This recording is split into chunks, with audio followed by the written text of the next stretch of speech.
welcome to the workshop. So today I'm going to show you how I went from making this sketch, which you see here, that I did just on a whim, and turning it into this painting that you see behind.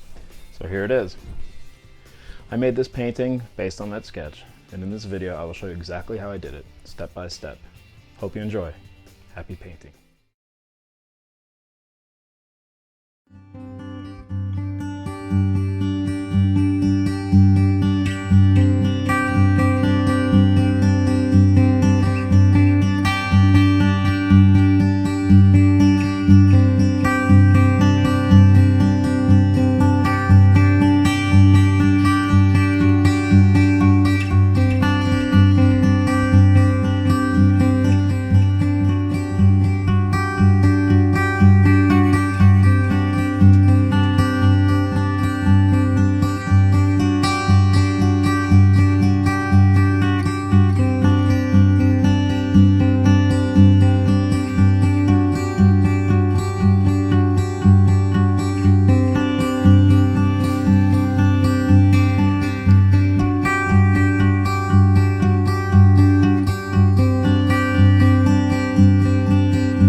Okay,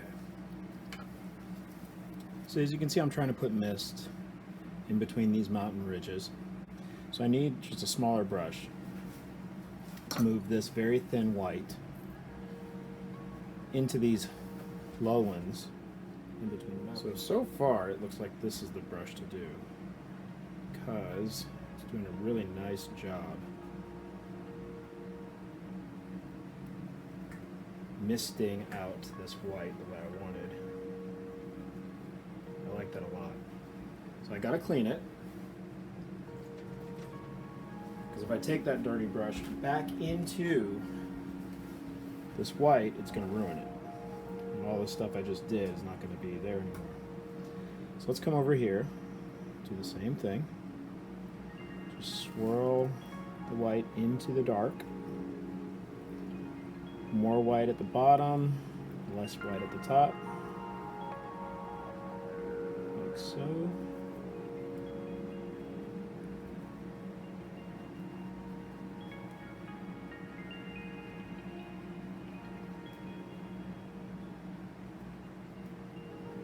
And just brush it off into the dark. like that, and it looks real nice.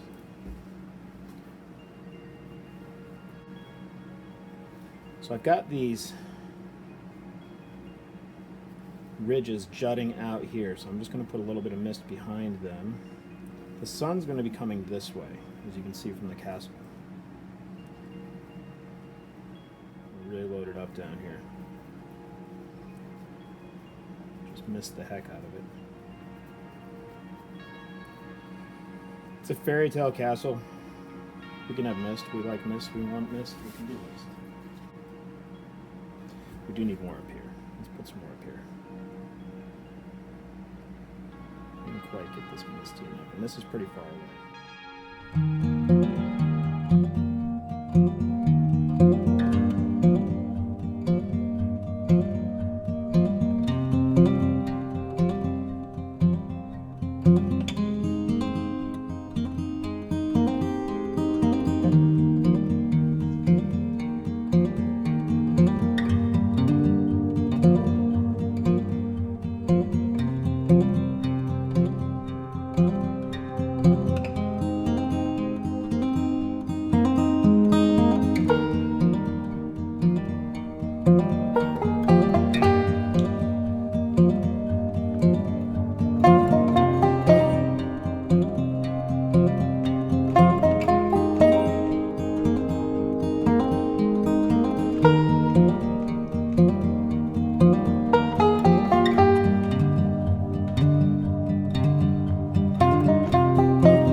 Day 2 making this painting, actually day 3. So day 1 we blocked in the colors with acrylics. Yesterday we went ahead and did the details of these mountains, and today we're going to go ahead and start doing the details of the castle itself. You may notice that I've got a new camera angle because I built a new camera stand, and so hopefully you can get more detail out of the painting and you can hear my voice a little bit more clearly.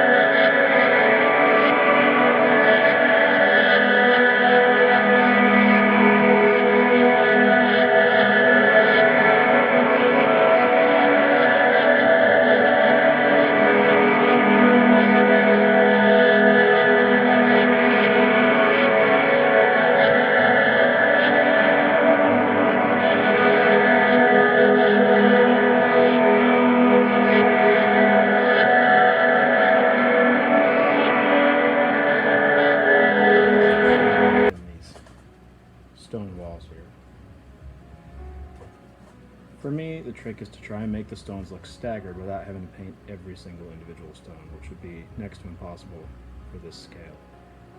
You can see this brush is tiny, and my castle by comparison is pretty small. So I can't do every single stone. So I have to give the impression that there are staggered stones here placed in by masons. So what I've done is I put down a light gray base, and then I've gone ahead with a very, very thin Payne's gray and black to add in these features. So this is the Payne's gray. Notice it's really thin. Take off the excess, and I just start dabbing it in where needed, because the thinner paint will go on top of the thicker paint. What I don't want it to look like is corn cobs. So I just try to vary where the tip of the brush hits. And you'll notice down here at the bottom I put some extra black to look like years of growth. I'm putting a patina on the stonework there and aging it. Just give it the illusion of age. And I'm doing that to all these edges, really. Just copious amounts of very thin black. The paint thinner will dry off, and then I'll just have a really light sheen of black underneath once it dries. So just pulling this black out like so.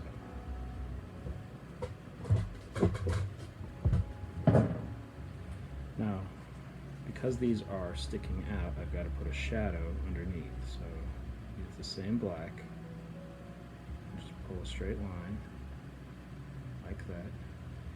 And I can go ahead if I want and pull it down on this side as well, because that's also going to be shadowed. Even though this side is going to be facing the sun, this outcropping is still under shadow. So shadow can be the same. So let me show you really quickly how I'm going to do the crenellations. That's the teeth that stick up from the tower.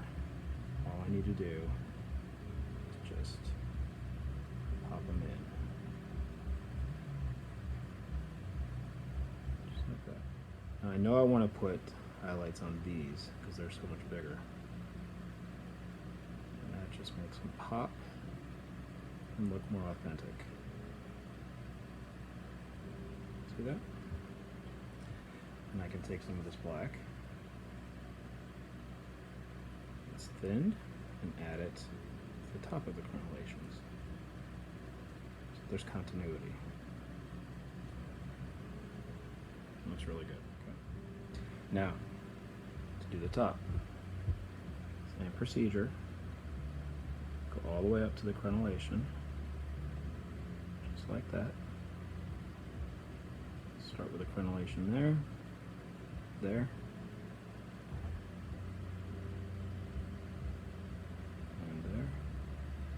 and there, and then the last one right there. Pull this out, make it even.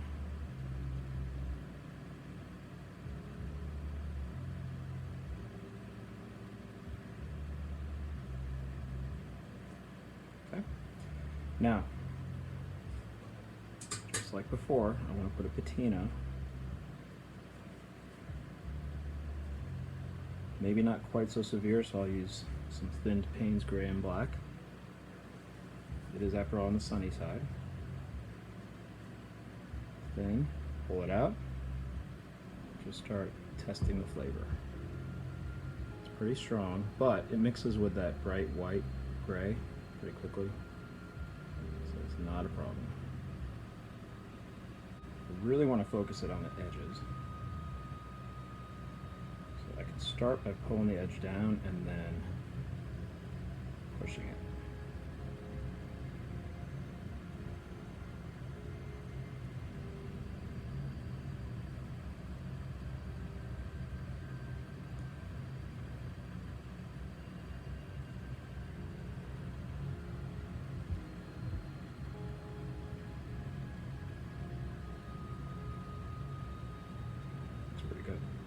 Alright, so now I'm going to put in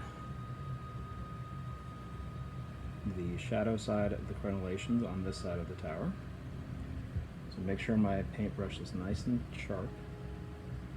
And I'm just going to tap, tap,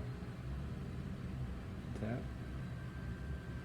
tap, tap, and tap. I'm going to actually pull this down just a hair. Really make those pronounced. There we go. That looks great. And that's how I'm going to do basically this whole castle, just like that. So I just wanted you to see that in real time. Alright, so I'm going to show you how I do these towers, because they're both round. Okay. I did this one without speaking about it, so I'm going to go ahead and show you these. You'll notice I put this wood block down because I was starting to get some of this tacky paint over here smeared over there, so this just protects the painting. So I can rest my hand on it. Alright, so to do these towers, I think it's easiest to start on the dark side.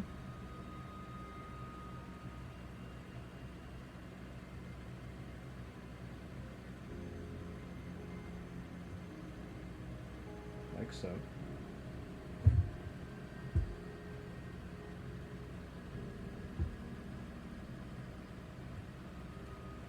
And down here, just behind the building, I'm going to really darken it up. A lot of thinner again. Into my black. Put that black right on it. All the way up to the edge.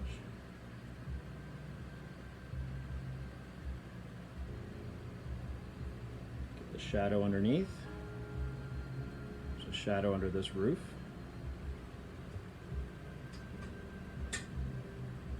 More thinner, more black.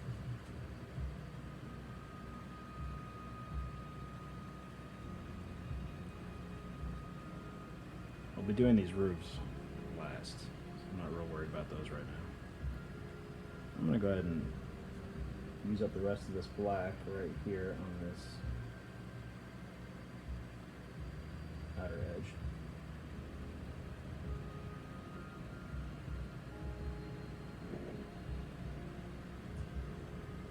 Okay. Now, clean the brush. Go back into my dark gray.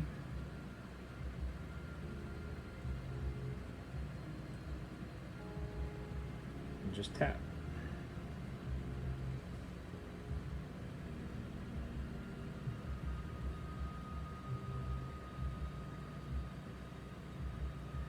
So if you notice, I'm pulling from that black into the tower.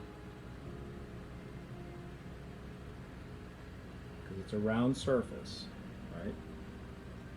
So I still want it to look like stone. And then, in the brush, keep a lot of thinner on it, get into that bright gray. Sharp point. And drag it down the left side, the sunny side. Right here as well. And right there. And then pull it over.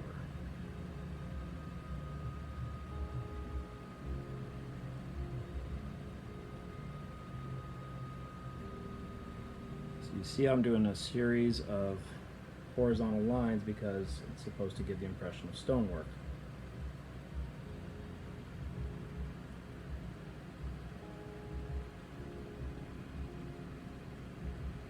And I can take some of that gray and just sort of tap the two colors into each other like that. Okay.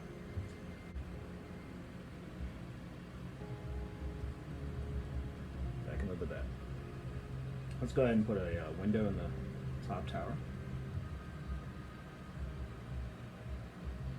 Just put it right there. Just a simple arch and rectangle underneath it. Looks good.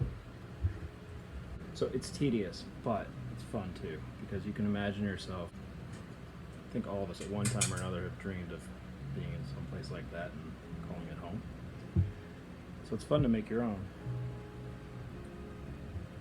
Alright, so what I have left is I still have the chapel up here, the keep here, the gate, this barbican, the bridge. So I'll do all those in quick time.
Alright, so we're getting to the final stages here of this painting. And that means it's time to put some vegetation down here in these lower regions of this mountain. Okay, so it's time to put some alpine vegetation into this painting. So I've gone ahead and put some colors down here along with some liquid medium to make some colors for some spruces, some evergreens that I'm going to put in the mountainous area towards the water at the base of this painting. So over here we've got Van Dyke Brown. Go ahead and smooth that out a little bit. Add some liquid to it, make it flow a little bit better. And while I'm here and have a dirty knife, I'm going to go ahead and take some of this white. Throw that on there as well for highlight areas, which will look nice. And why not go ahead and get some more whites while we're here? So I took some ivory black. Go ahead and put this into another category. So I've got 3 different main values: dark, light, and straight out of the tube. And then I've left it somewhat marbled deliberately so that I can use that as needed. Lighting's a little weird because it's that time of the day. We've got daylight outside, lamp light here. I did not turn on the overhead lights, so if it's hard to see, I apologize. Alright, go ahead and clean the knife. Let's mix some more colors.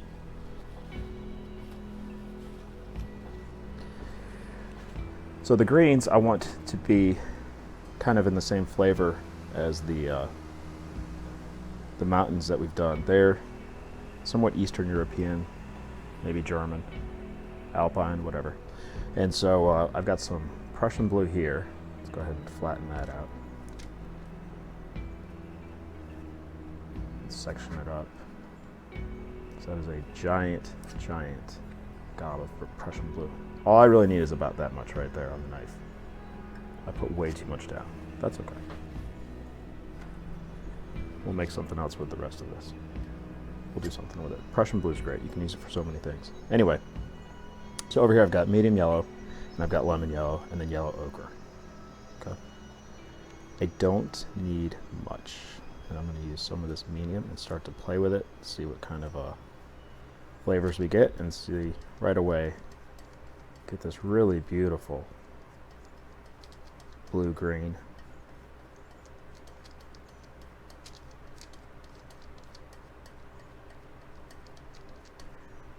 And I think I like that actually for highlights. It might be a little too bright. It's almost an emerald. Might be too bright for what we're looking for here. So what we can do is we can take some of this black for our low lights. Notice I didn't clean the knife. Just going to put this black down here. And then I'm going to take some more of this yellow.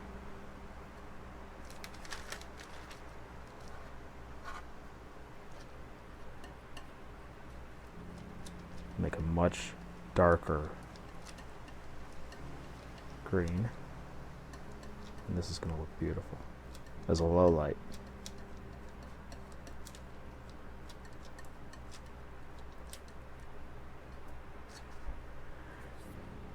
It's probably hard to tell how green it really is. Maybe in that light it's easier. But if you're ever unsure, a little trick you can do is just take a touch of white, put it in there, and scrape it across and see what happens. Maybe that was a little too light on the white. Let's do a little bit more.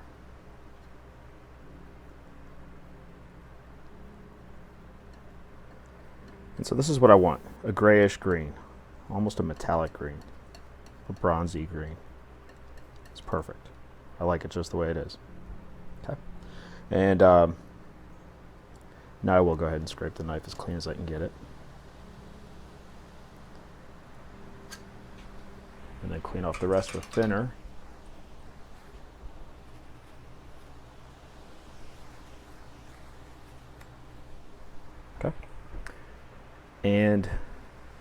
I do want some really, really bright areas. So here we've got sap green, dark green, viridian. Okay. So what I'm going to do is I'm going to take some of this lemon yellow. Actually, not that piece. Take some of the soft lemon yellow underneath.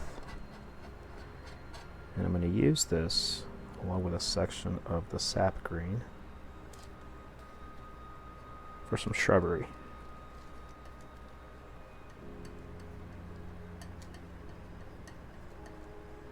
Let's go ahead and use some of this medium yellow.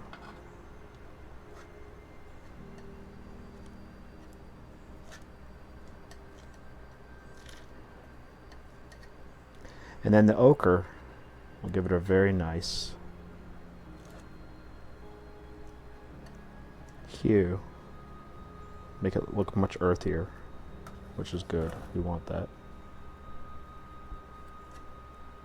I like that so much. Let's make some more because we're going to use a lot of it.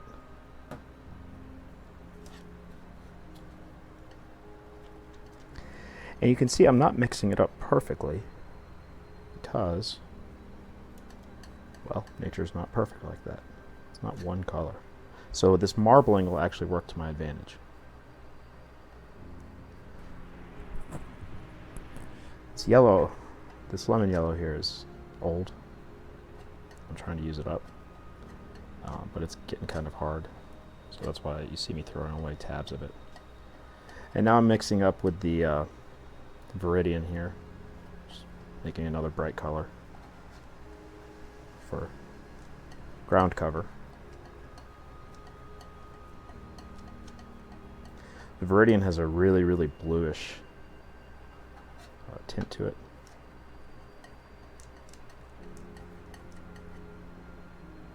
Let's put some ochre on that too.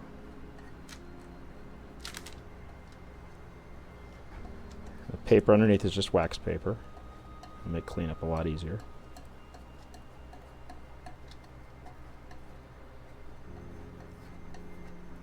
Okay. And then, of course, we've got this dark green over here. Let's pull that out. Just so we have a whole range of greens, so we don't have to stop and keep mixing. It'd be great if we can get this done in one shot. And now I'm just letting the knife do its thing. Just smearing everything out. Whatever happens, happens. We'll use what we want, and we'll leave what we don't.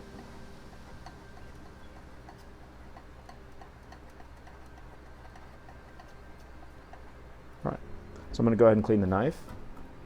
And then I'm going to come back and show you how I'm going to start putting in some trees onto the mountain, and then we'll go into QuickTime again. All right, so I've gone ahead and put some thinner and some liquid into a lot of these colors, and so we're ready to go ahead and start putting foliage up and down these mountainscapes.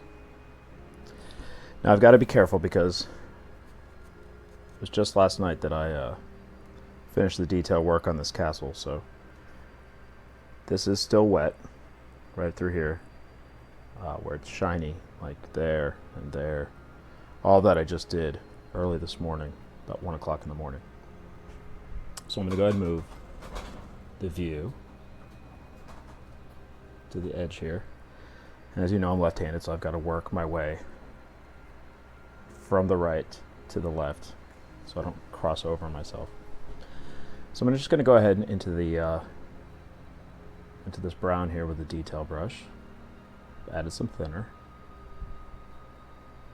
And since we're going to start with far trees first, just to get a sense of things, I put it in,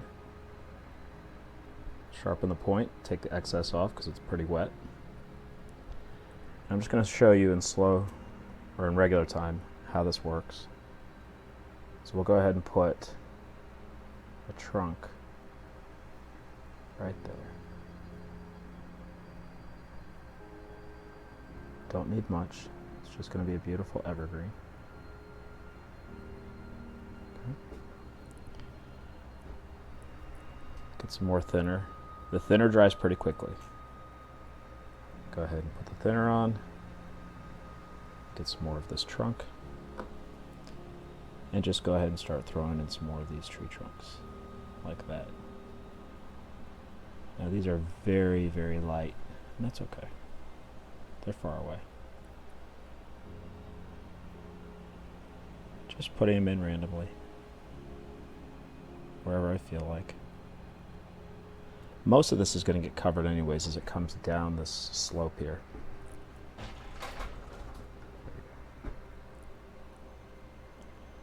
So I don't need a tremendous amount of detail up here.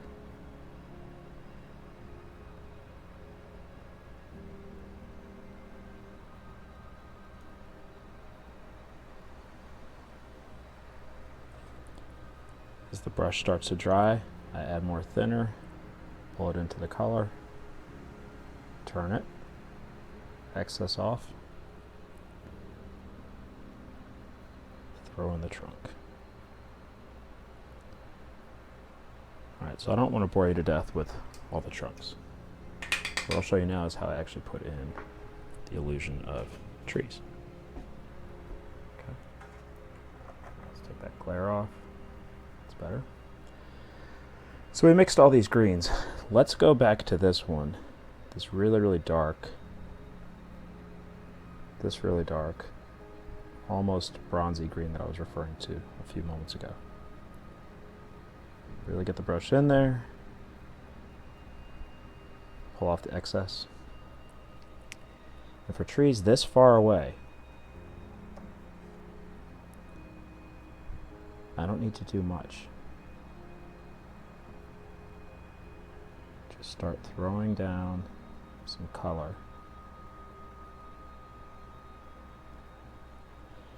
And we'll make these branches angle up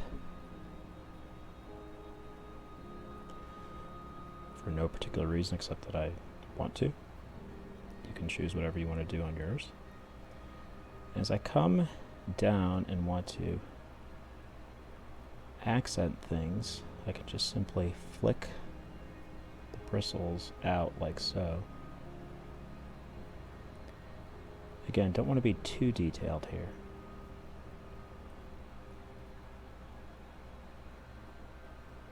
We want this to look far away.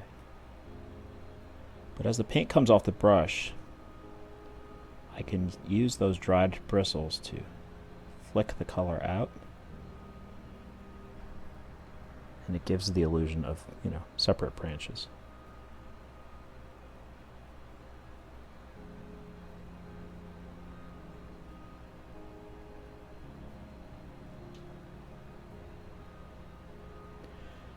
And if I start from the trunk and work my way out, I can unload that paint. Notice I'm not covering the whole trunk.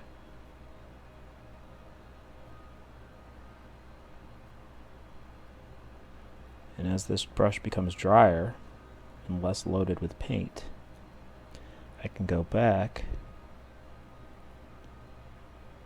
and just pop out a few individuals like that. And it gives the illusion of separate branches. Alright, so I'm going to clean the brush and put some highlight on here. I think I like this color as a highlight. That really pretty green we made in the beginning. Let's go ahead and throw some liquid in there and mix that in.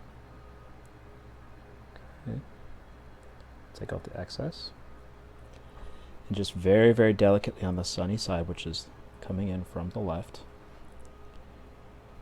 just going to pop on very selectively, randomly, on some of these higher branches, some of these highlights. And it doesn't look like much, but it'll be there. And to the viewer, it'll definitely be there subconsciously, even if they don't know what they're looking at. It's these little details that help give it that sparkle and that interest that makes the painting so much fun to look at. Let's go ahead and put some more on there. I want this paint to be nice and thin because it's going on top of other paint. So I put it into the highlight, sharpen the point, and we'll go ahead and just pop it on to the tips of select areas in these branches. And all we're doing is giving the impression of trees. These aren't actually trees. As long as we remember that, we'll be in good shape. And that's one of the most difficult things, I think, for any of us to remember, is that it's not real. It's an illusion. Okay? So where the trunk is still showing here, I'm going to go ahead and pull it down and throw some of that highlight brown that we had made, just so you can see what that looks like, right here on this lead edge. Probably should have done that first, but it's okay, we're fixing it now. And so I'll go ahead and throw some of that highlight color on these other trunks before I go ahead and put in the foliage.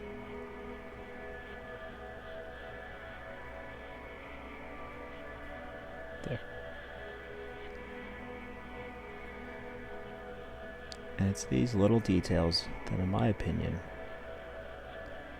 make the painting special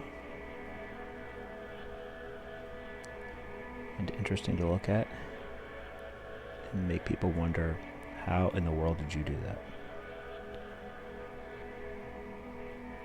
It takes some time. I'd be lying if I said it didn't. It does. But if you're enjoying it, that's okay.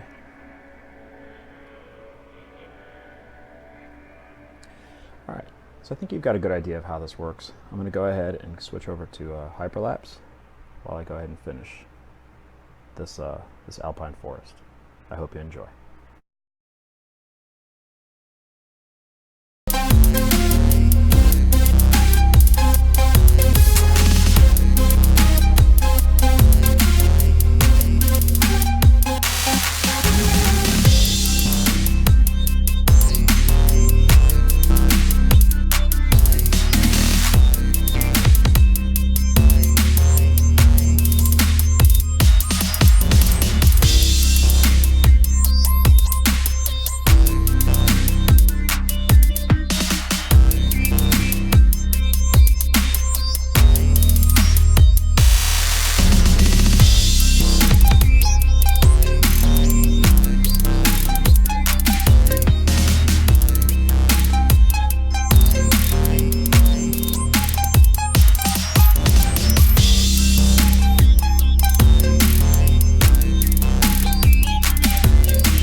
So we're ready for the final details on this castle.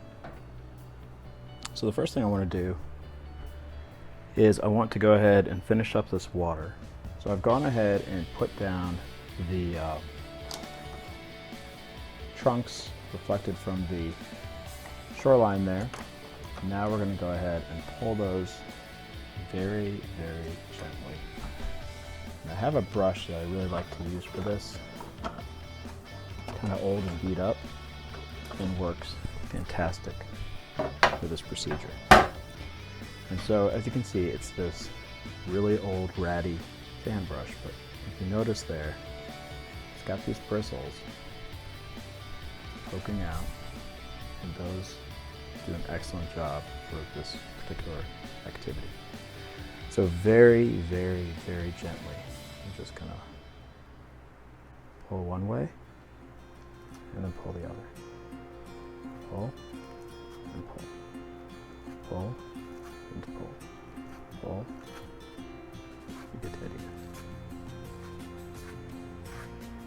Because even though this is still water, there's a series of ripples in it. And now what I want to do is I'm going to use the same brush and take some really, really thinned white from over here. And I'm using this dirty white from earlier because I don't want a super bright white. This grayish white is going to work perfectly. So you can see how thin that is. Okay. Very, very wet. All right. Now I'm going to go ahead and clean the brush.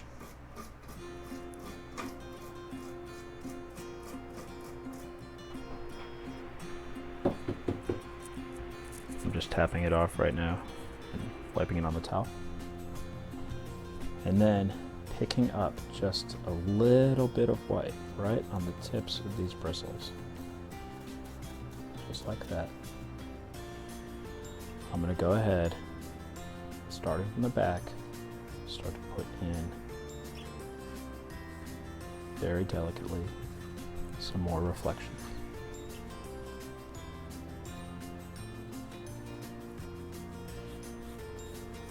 Just picking up some more from the palette. And it is really, really thin. So even if I put a lot on, it's not really a lot. It's more thinner than anything. This just gives the illusion of ripples on the water.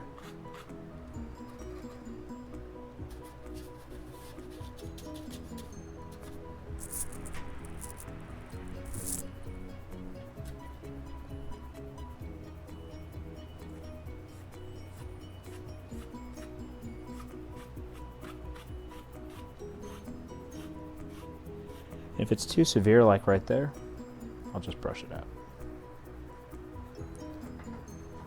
There, that edge right there.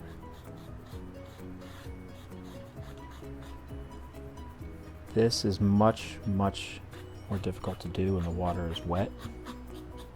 When the paint is wet for the water. If I make a mistake. Now, it's not hard to do the streaks. That's not a big deal. Do that wet or dry. But if I mess up, it's easier just to take it off. And so if you hear, I'm tapping out my brush in the thinner, tapping it in the trash can, blotting it, and then just using that brush with some thinner on it, going back over these ripples. Because I want to get rid of the severity of that water right there. It's too much.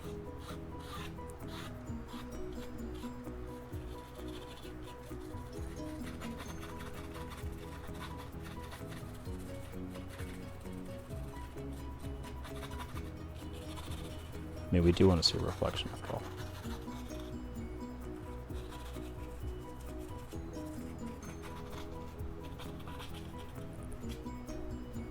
That's better.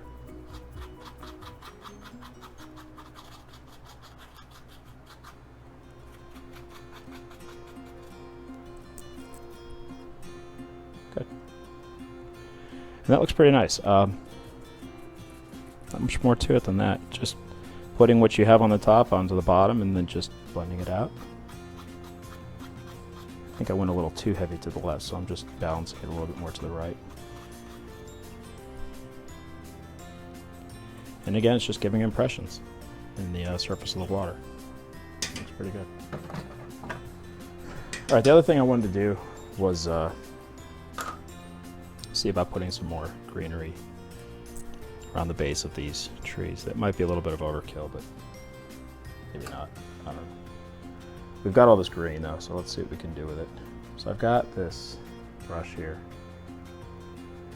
Really, really straight brush. I'm gonna start with the darks and just see what happens. If it's too much, I may just not even worry about it.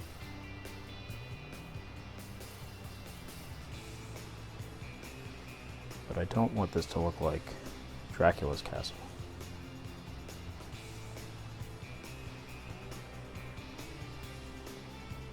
And I like this fan brush just because it's very stiff and straight. And so for this kind of detail work, it's great because I don't have bristles bleeding into the water here.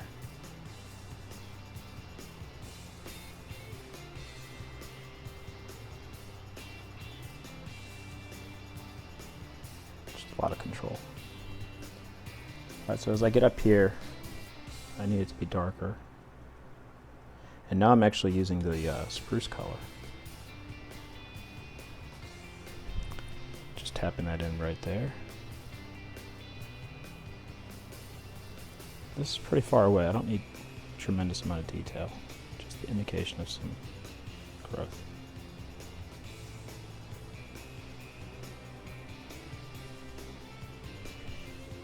And up here by the castle,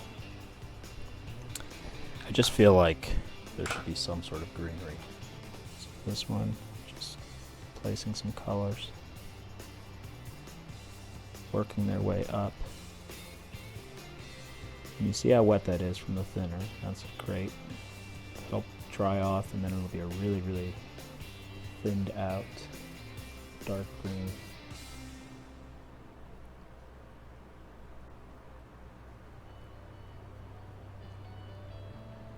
Tap off the excess, like this. Okay. And this way the bristles are not stuck to each other. And if I tap with just the slightest bit of pressure, I can pop highlights on. Just. And let the bristles do the work. See right there, I touched too hard. And so they smeared. I let the bristles do what they're designed to do. It works really well. And for this water, let's go ahead and take some of that green that we used. Really, really dark value.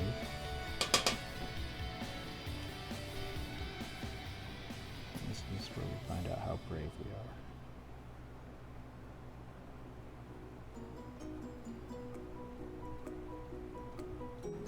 Except this time, I'm going to use a much thicker brush. I'm going to use this brush. This one's great for blending. So I'm going to pull down first.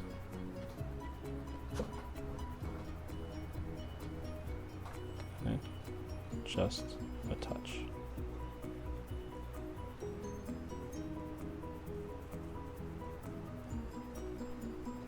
This is still wet, like really wet. So we're going to leave it for a minute. And then I'm going to ever so gently brush sideways.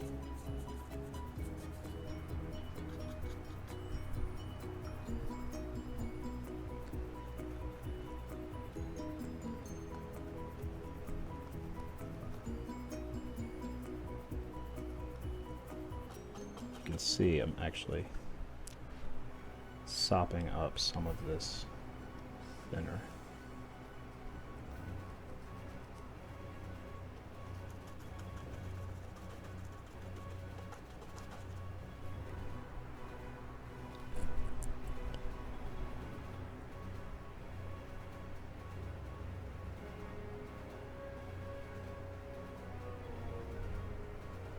very softly. And then really, really softly, just back and forth.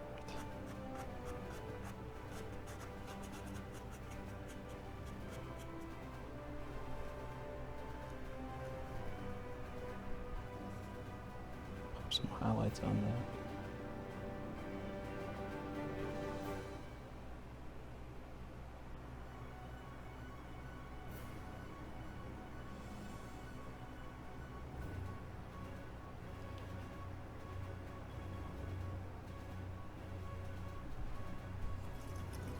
I think we're ready to sign. And we're done. So I hope you've enjoyed this. Hope you've learned a lot. And if you did like this and you did learn something, then please tell your friends, and maybe they can learn something too. Until next time, have a great evening, great day wherever you are, and happy painting.